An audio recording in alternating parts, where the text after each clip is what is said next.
Hi.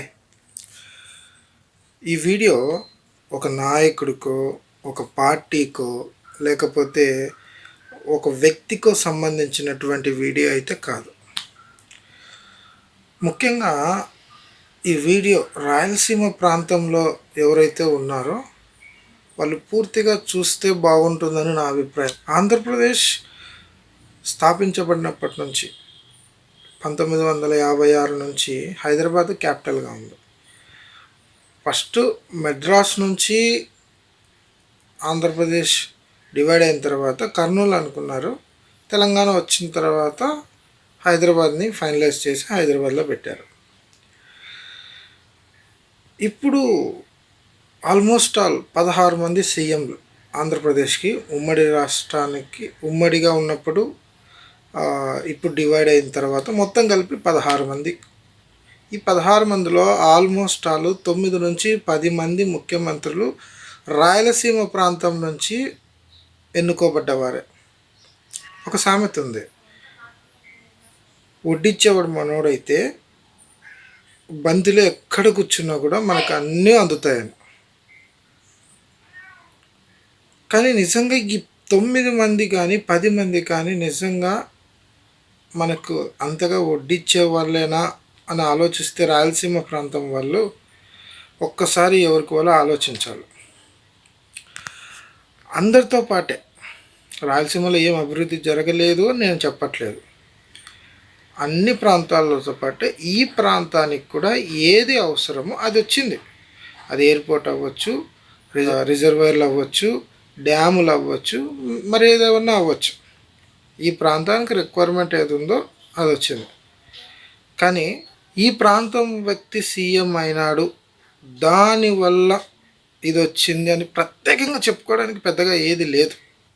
Rayalaseema ప్రాంతము ఈ రోజుటికి కూడా ఇంకొక ప్రాంతం మీద ఆధారపడి ఉండాల్సి వస్తుంది అనేది మెయిన్ భయం. ఈ వీడియో కాన్సెప్ట్ కూడా అదే.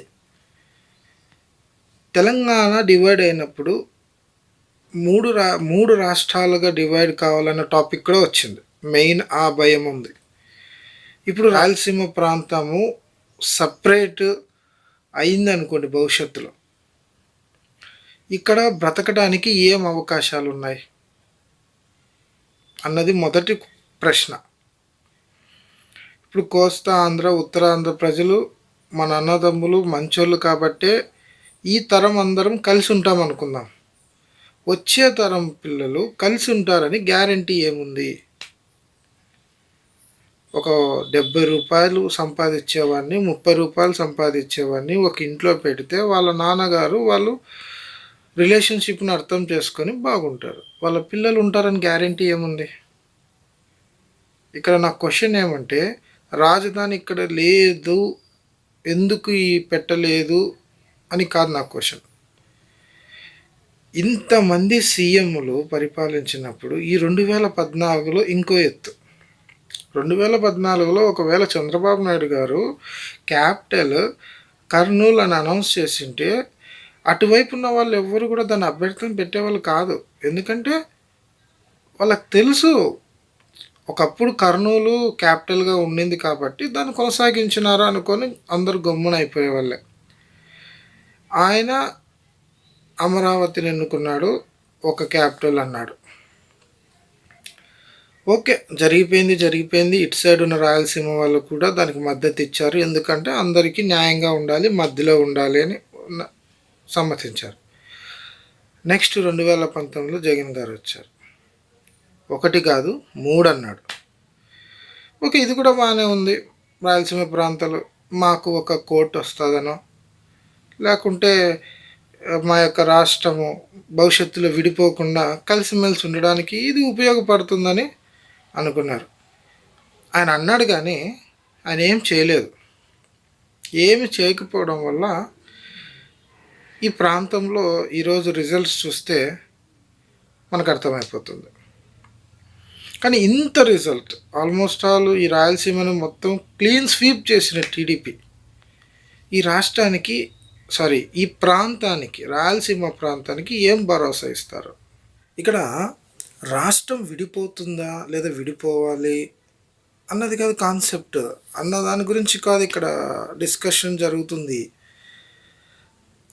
క్యాపిటల్ అనేది ఆంధ్రప్రదేశ్‌లో ఎక్కడన్నా ఉన్నాయి. ఏ ప్రాంతంలో అయినా ఉన్నాయి. మాకు ఎటువంటి అభ్యంతరం లేదు. కాకపోతే మా భయం ఏమిరా అంటే రేపొద్దున మాది మాకిచ్చేయండి అని అటువైపు నుంచి అడిగితే మా ప్రాంతం పరిస్థితి ఏంటి? దీన్ని బట్టి మాకేదో ఇచ్చేసేయండి, మాకు ఇక్కడ అన్నీ పెట్టేసేయండి అని అడగట్లేదు. సార్, ప్రజెంట్ ఉన్న సీఎం గారిని రిక్వెస్ట్ చేస్తుంది ఏమంటే, ఈ ప్రాంతానికి ఆ ప్రాంతానికి ఎప్పటికీ కలిసి ఉండే విధంగా కొన్ని రూల్స్ రెగ్యులేషన్స్ ఏదన్నా ఉంటే మీరు జీవో రూపంలో కానీ పాస్ చేయొచ్చు. అప్పుడు మాకు కూడా ధైర్యం ఉంటుంది. మీరు ఎక్కడైనా ఇన్వెస్ట్ చేసుకోండి, ఎందుకంటే మా తండ్రులు కష్టపడిందే హైదరాబాద్ని డెవలప్ చేయగలిగారు. ఈరోజు మేము సంపాదించే టయానికి అది మాకు దూరం అయిపోయింది. ఇప్పుడు మేము కష్టపడి ట్యాక్స్ కడితే మీరు అమరావతిని కానీ ఇంకొక ప్రాంతాన్ని కానీ డెవలప్ చేస్తారు. కానీ మా పిల్లలకి అది గ్యారంటీ ఉందా అన్నదే టాపిక్. ఆ గ్యారంటీ అడుగుతున్నాం తప్ప రాష్ట్రాన్ని విడగొట్టమనో లేకపోతే క్యాపిటల్ మార్చమనో అని మా ముఖ్య ఉద్దేశం కాదు. ఎందుకు ఆ భయం అంటే సార్, పైన వైజాగ్ ఉంది, కింద రాజధాని ఉంది, ఇటువైపు మొత్తం తీరం ఉంది, దానికి సపోర్టుగా పోర్ట్స్ వస్తాయి. ఉమ్మడి రాష్ట్రంగా ఉన్నప్పటి నుంచి విడిపోయిన తర్వాత కూడా ఎక్కువ శాతం పెట్టుబడులతో పెడుతున్న ప్రాజెక్ట్ ఒకటి ఉంది, పోలవరం. అది కూడా ఆ ప్రాంతానికి సంబంధించిందిగా ఉంది. చుట్టూ పైన కింద ఇటువైపు అటువైపు 4 భాగాలలో సమృద్ధి ఉన్నప్పుడు ఒకవేళ బై ఛాన్స్ విడిపోతే రాయలసీమ పరిస్థితి ఏంటి అన్నది క్వశ్చన్. ఆ భయంతోనే మీరు కొంచెం ఈ ప్రాంతం ముఖ్యమంత్రిగా ఇప్పటికైనా ఒకసారి ఆలోచించి మాకు రాజధాని తీసుకురావద్దండి, భవిష్యత్తులో విడిపోయే ప్రణాళిక లేకోకుండా చేయండి, అంతే. మేము అడిగేది ఏమీ లేదు. మేము ఏది కోల్పోతున్నాం, ఎక్కడన్నా ఉండండి రాజధాని, అక్కడికి వెళ్ళి పనులు చేసుకుంటాం. కానీ మాదై ఉండాలి, అది ఇంకో ప్రాంతాన్ని అయి ఉండకూడదు. అంతే సార్, మా భయం అంటే ఏం లేదు, మాది అయి ఉండాలి. మీరు ఎంతన్నా ట్యాక్స్ తీసుకోండి, ఎంతన్నా రేట్లు తీసుకోండి, మాకు ఎంతన్నా పథకాలు ఇవ్వండి, ఇవ్వకపోండి, మా రాష్ట్రాన్ని ఎప్పటికీ విడిపోకోకుండా చూడగలిగేలా ఉండండి. ఏ ప్రాంతాన్ని అభివృద్ధిపరచండి, అది నాదే అవుతుంది, మాదే అవుతుంది. సో మేము సంతోషంగా ఉంటాం. ఇదొక్కటి చూడండి, కోరుకుంటున్నాము. ప్లీజ్ అర్థం చేసుకొని ఆశిస్తున్నాం. ఈ ప్రాంత ఎమ్మెల్యేలు కానీ ఎంపీలు కానీ ప్రజలు కానీ ఈ విషయం ఒకసారి ఆలోచించాల్సిందిగా కోరుకుంటున్నాను. Thank you so much.